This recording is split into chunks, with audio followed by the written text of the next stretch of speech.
Hello, my name is Brian Parham, and I am the founder of the Rock Dojo. And I'm so excited to be joined today by my good friend and musical mentor, Stu Fessant. So Stu is a longtime musician, performer, and Portland Public Schools educator. And I'm so excited to have Stu on the Rock Dojo Facebook page. Thank you so much for joining us today, Stu. Hey, you're welcome. I'm happy to be here. Doing something in this time of the pandemic. So, Stu, I wanted to ask you about your music career. How did you get started in music? Well, my parents really felt like it would be important for my brothers and I to have an understanding of an appreciation for music. I mean, I think that was kind of the thing. And so they started us on music lessons early on. And I don't think they expected any of us to become musicians, but they felt like it was important. So what instruments do you play, and how has learning to play music shaped your life? Well, saxophone is the main thing I play. I mean, that's like the thing. If I'm going to play a solo or if I'm going to play something to be really expressive, I probably would play saxophone. And then, or if I'm not going to play saxophone, it would be I would have to compose, because I don't really. The other instruments that I play, like drum kit and piano, I play those well enough to accompany somebody or to demonstrate different things. But I don't see those as like something I would expect to be paid for when I was playing. So yeah, so those are the main things. Saxophone is kind of where my voice is, I guess. And do you want to talk about, go ahead. Oh, it shaped my life. I forgot about that part. Yeah. Which one? How it shaped my life. That was part of the question. Yes, yeah, it was a big two-parter. Yeah, so the second part, arranging sound with other people has always been a big part of my life. And I've been lucky to work with some really amazing people. And I have some great memories of all that. And after being with my family, I'm at my best and happiest when I'm figuring out a piece of music or figuring out figuring out what a song needs and stuff, and getting out of the way of that. Because I really think what's important is to kind of to forget about yourself and just see what the song needs, and use and trust that your musical experience and everything will help you get there. I just don't think it shouldn't be about it should be about the song, I guess. I don't think it should be about me. It's got to be about the song and getting the best out of the song. Yeah, I have to say, I mean, that I've had the pleasure of working with you composing, off and on for maybe 4 or 5 years now, and I always learn so much through the process. And of course, my first time meeting you was in your position as an educator, and I would like to, for you to talk a little bit about, your teaching. I did meet you when you were teaching jazz improvisation at Portland Community College. And would you like to talk a little bit about your experience in education and what you're currently doing in it? Yeah. So yeah, that was a lot of fun, by the way. That was, and challenging. Improvisation. We had a lot of amazing people go through that program. I mean, and it was interesting because there were so many levels. And the real challenge in that class was when somebody would ask a question. This happened, this would happen. Somebody would ask a question, and then you'd have all the ringers in the class. They'd be going like, "Oh crap, this is too, why, everybody knows that, and then, but you have to figure out a way to answer it so that you answer the person's question, but you also have to answer it in a way that gives the people who feel like they already know it something to think about, and say like, oh wow, I hadn't thought about it like that. And so it was really challenging to make that relevant to the whole class. Somebody would say, well, why do we need to worry about the notes in the chord or something, or something like that. And, then there'd be this, there'd be a little groan there, And then, but then, you have to sit down at the piano and you have to say, all right, so here's this chord, and here are the notes that are in that chord. And then, here's how this works. And here's a scale that fits with that. But then here's a way that you can approach that where you don't use that scale. You have to make it, you have to you have to take everybody's question seriously. And you have to, because that's what my mentor, Cliff Waits, one of my, main guys as a player and as a teacher. The thing that I noticed that he did was he would figure out, when we would get together, he would figure out what I was doing and help me work with that. Not try to say like, okay, well, that's all nice, Stu, but the real thing is this. He would say, I like this, what you're doing. And then he would say, here's something to think about. And I totally, it's a fascinating point, because in my own teaching, I've realized every one of the concepts that we touch upon has multiple levels. And what you're talking about is engaging not only the individual student who's asking the question at the level that they're at, but also hitting those levels for everybody else in the class. And I think, it's hard to understand if you don't play music, what we're talking about. For example, if you're talking about a chord, what is a chord and why does it sound good? Well, there's so many different ways that you can approach that. You can approach it from an emotional level. You can approach it from a music theory level and talk about the various intervals. You can approach it from, an artistic, you know what I mean? Oh, yeah. So, well, it's a sound, right? I mean, you're arranging sound. Yes. We've dedicated, as humans, think about how much we've dedicated to refining that, with all the instruments that we've created. And it ultimately is just an arrangement of sound. Our first voice was, our first instrument was our voice, our first, and then it was a physical thing of creating drums and figuring out better, more and more different ways to develop that. And then as our technology changed and everything, then, as we started working with metals, we started building brass instruments. We started doing all these things based on the tools that we had, but we've always dedicated time to creating ways to arrange sound. I think it's fascinating, and it really says that it's us, that music's really part of us.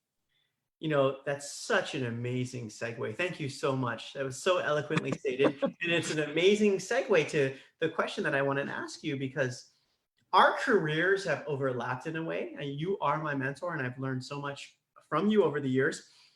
But also in my career as an after-school educator, I've been at a lot of the same schools, or I've been at schools where the music programs have been cut.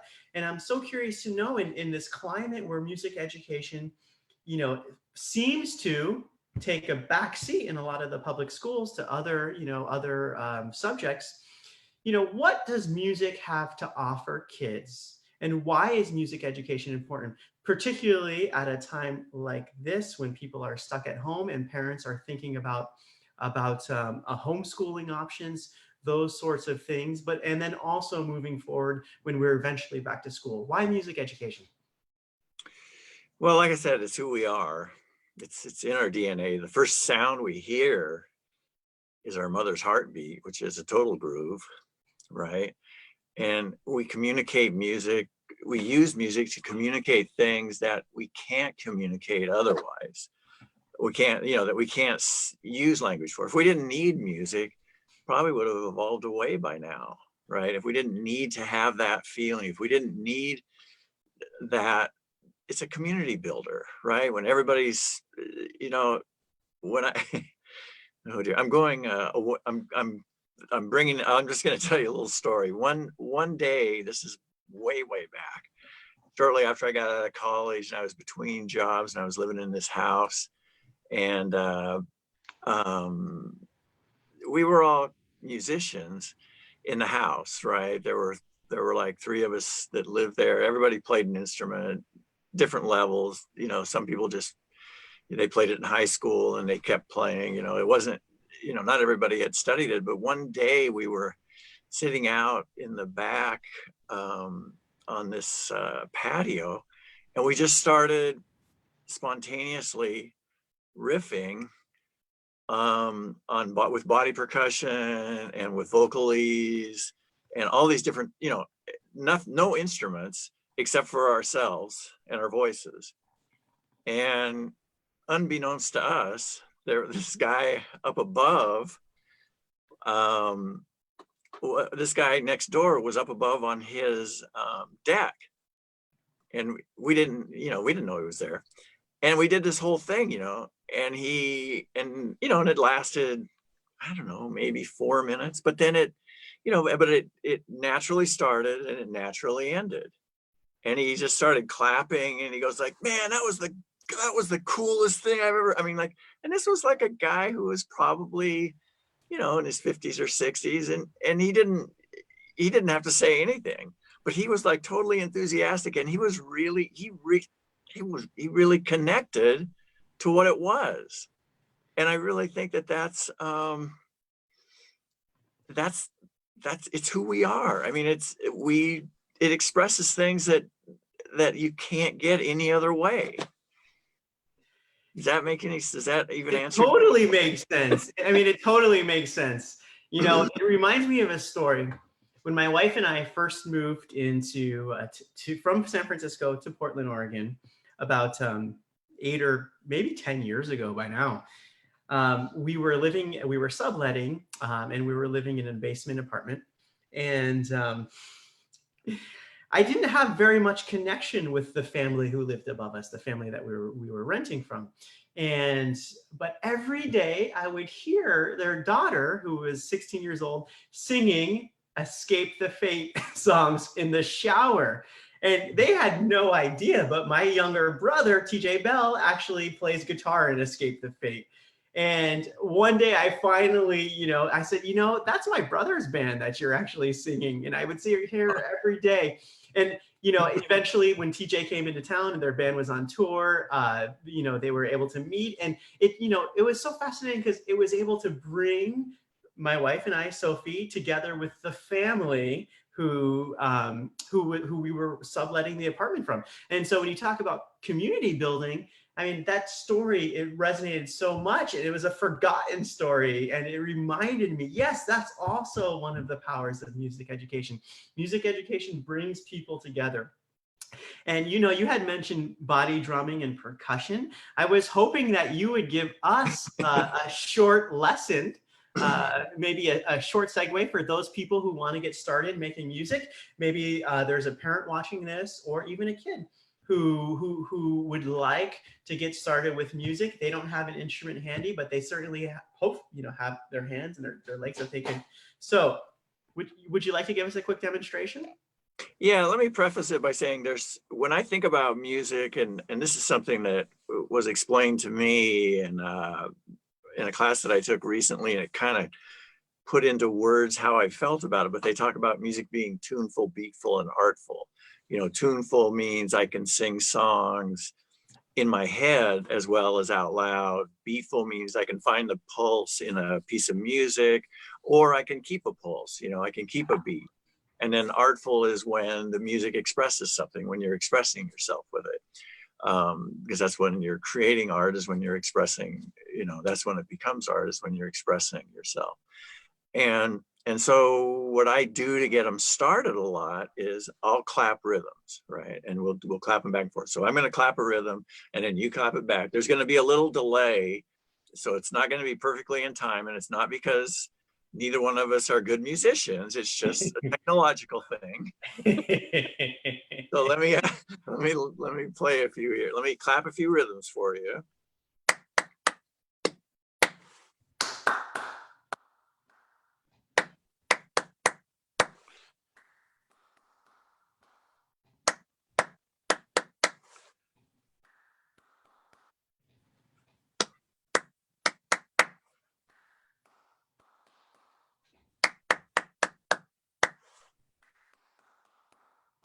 All right, nice. Now, what we'll now in order to give us a way to say those beats, we're going to make all the notes that are on the beat do's, And the notes that are off the beat in this case are going to be days. So let me say some of those to you now. Do, day, do, do, do. Do, day, do, do, do. Do, day, do, do. Do, day, do, do. Do, day, do. Do, day, do.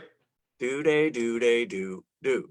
Do, day, do. Dude, I tell you what, I'm feeling the groove, man. I can't help but bob my head to this. I'm like, do, day, do. I know, right? I mean, once I got into this, I was kind of like, dang, I had a teacher in college, a guy named Mike Klinger, who and this is a long time ago, and he was talking about how you really, we always talk about, well, the three elements of music are rhythm, harmony, and melody. You have to have all three. You don't have to have all three. because melodies express rhythms, right? Harmony can express rhythms. If you're playing like you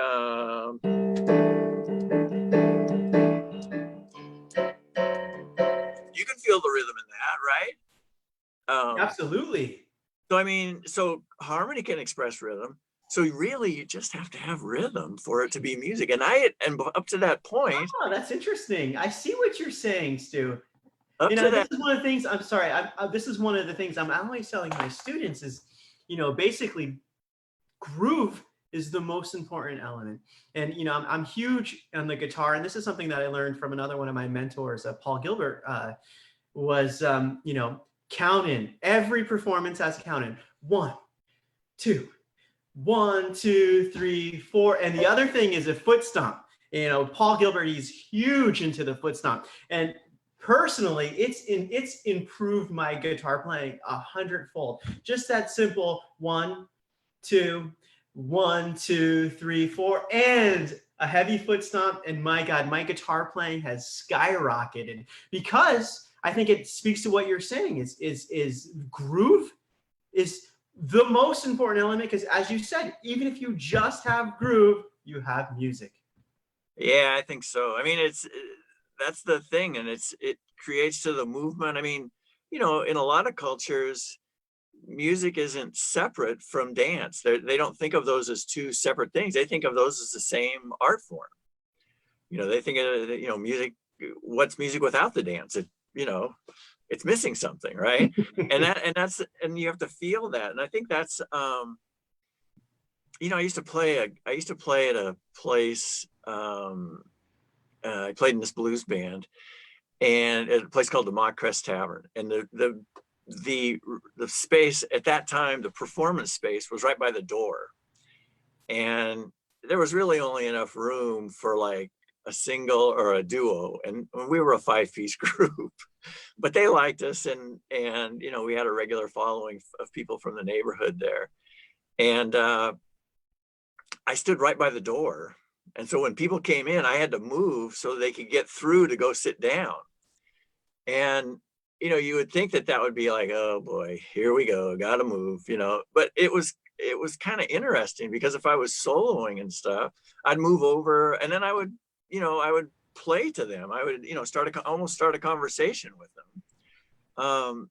And I just think that it's just so much, that thing of being, the audience is part of the, in that case, the audience is really part of the music.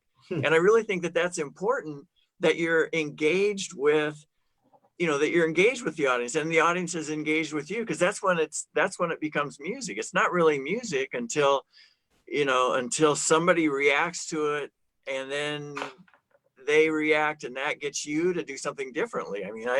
I know that, when you're on stage, you sort of start analyzing people when they come in. You see a couple come in, and you can tell by their body language, okay, this is a new relationship, and it's, they're very excited about it, or this is a relationship that we're comfortable in. This is a relationship that may not last much longer, or they're having a fight. You have all these different things, and those things, affect how you play. you know, and you're still trying to reach it, you know, you're trying to make a connection with people. Anyway, sorry. That was no, not at all. There. No. And you know what? Speaking, you were talking about, you know, music being a two-way. There's a connection between the performer and a connection between the audience, which brings me back to the second part of this interview, and I guess the final piece of this interview, which is you had talked about doing some piano, a very brief piano lesson for somebody who has no piano skills like this guy right here. So this is another one of those things that would be totally appropriate for a kid. If you have a piano or a keyboard handy, where Stu's going to guide you. Well, and this is what I do a lot when kids will come in to the music room, like before school, they'll come in and they'll want to play the piano, and but they don't have a frame of reference, so they'll just go in and they're making sound with it, you know. But so I give them a framework. So Brian, what I'm going to do is I'm going to pretend like you just came into my class and you have your breakfast with you, which you're not supposed to bring into music class. So I'm going to have you set your breakfast down, and see, there's your coffee. Yeah, okay. But piano.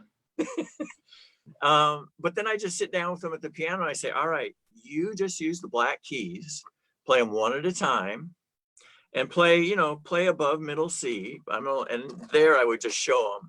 I wouldn't tell them. I'd just show them where middle C is and say, okay, you use the black keys up in this area. And then I'm going to just play something. And I want you to just sort of create your own language and just try to think about what these notes feel like to you while I play this other part.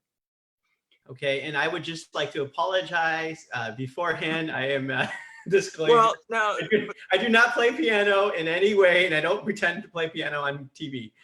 Okay, but don't look at it like, don't think about the theory and stuff. Just think about what you're hearing. Exactly. Okay? It isn't, you know, those were Miles Davis's instructions to John McLaughlin on the album In a Silent Way. He said was, play like you've never played the guitar before, and you're just sort of experimenting with the sound of the notes. Okay. Yep. Got it. So, you know, who might argue with instructions from Miles Davis, right? Well, I could argue, but it would be futile. Anyway, here we go. Here we go. So I'm going to play the thing. You just play around with it. All right, here we go.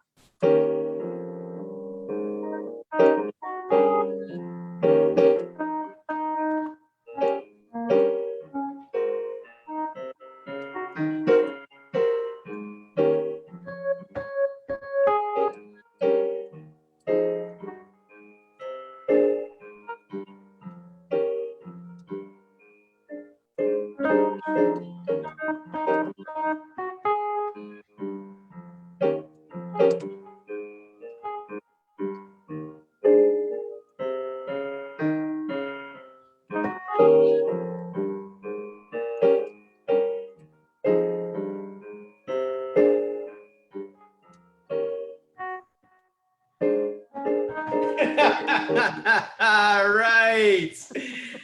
Stu, I want to say thank you so much for taking the time to meet with me today and to do this Facebook live broadcast. And I guess the last thing is I would want to know is where can people go to learn more about your work? Or if they wanted to connect with you. Best way to connect with me is just messenger me through Facebook. You know, use that Facebook Messenger thing. Find me and send me a message. I'm pretty easy to find on there. There aren't too many pheasants. And I guess, well, one last question is like, and I may have asked you this, but do you have any practical tips for parents who want to introduce or integrate music into their homeschooling plan? Any practical tips? Sing a lot of songs, you know, and do the beats kind of stuff. I mean, there's all kinds of stuff on YouTube. And don't be afraid to just try things, do call and response stuff, do things like that, connect with music, look online for music lessons. There's all kinds of stuff on the internet, and educate yourself, and listen to music, listening to it, singing it, tapping out rhythms. I mean, all those things are ways to go. And I am gonna say here, because this is sort of my teaching philosophy, I suppose, is that music is an arrangement of sound, and my thinking is teach students about what they like and broaden that. So you give them the tools to explore creating their own music. So that means, if a kid wants to play drums, so what? Give them the pots, lay out the pots and pans on the floor in the kitchen, and give them some, I don't know. I mean, I started out doing drumming with those, the little cardboard thing when you take stuff to the cleaners and you get a cardboard cylinder there on the bottom. Those were my drumsticks for a long time. I just, and my mom was always, you took those things, didn't you? Okay, but I needed that hanger for, I mean, but she was very patient. She was so patient with all that kind of stuff. And I would make instruments out of everything, I mean, and that's fine. I mean, you're just learning how to manipulate sound. I mean, music it's an arrangement of sound, and don't think, well, I've got to teach them the classics, they need to know Beethoven. They don't necessarily need to know Beethoven. If they get into it, they'll find Beethoven, they'll find, Mozart and all those people if they want, if that's what works for them. But you got to meet people where they are. It isn't about saying, oh, well, now this stuff's all nice, but here's the real stuff, because it's about a connection. It doesn't matter. What matters is the connection. That's the most important thing.